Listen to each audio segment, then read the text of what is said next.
أعوذ بالله من الشيطان الرجيم. بسم الله الرحمن الرحيم. قل أوحي إلي أنه استمع نفر من الجن فقالوا إنا سمعنا قرآنا عجبا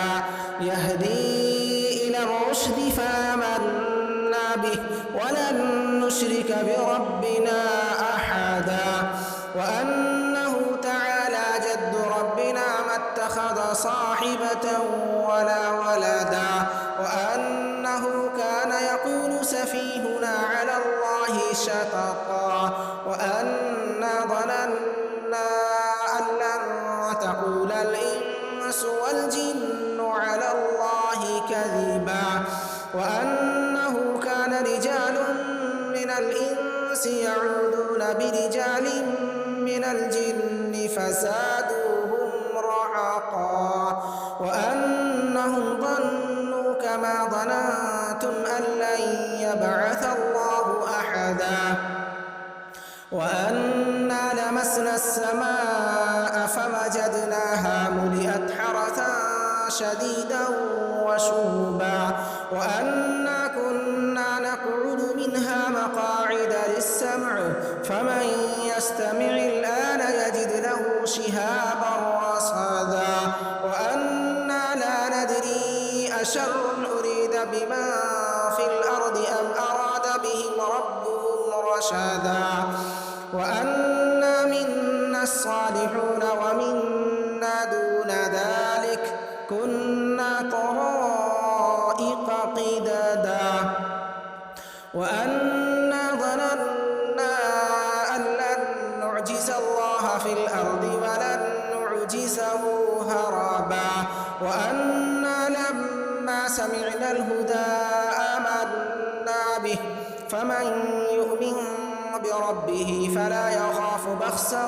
ولا رهقا وأنا منا المسلمون ومنا القاسطون فمن أسلم فأولئك تحروا رشدا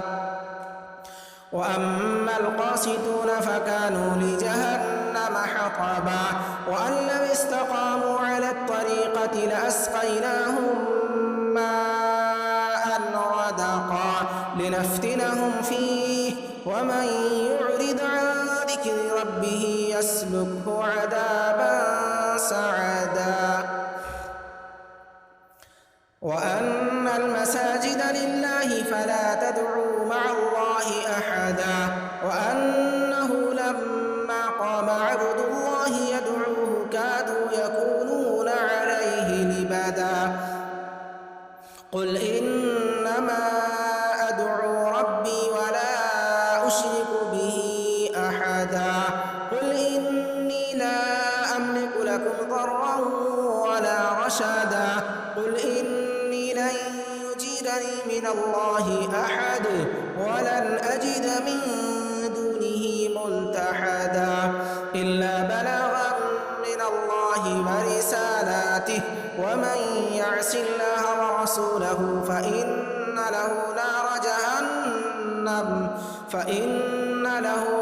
جهنم خالدين فيها أبدا حتى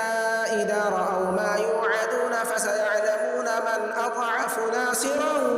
وأقل عددا قل إن أدري أقريب ما توعدون أم يجعل له ربي أمدا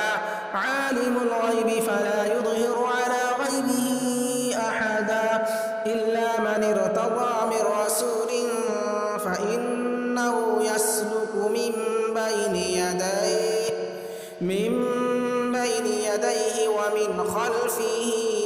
رصدا يعلم أن قد أبلغوا رسالات ربهم وأحاط بما لديهم وأحصى كل شيء عددا صدق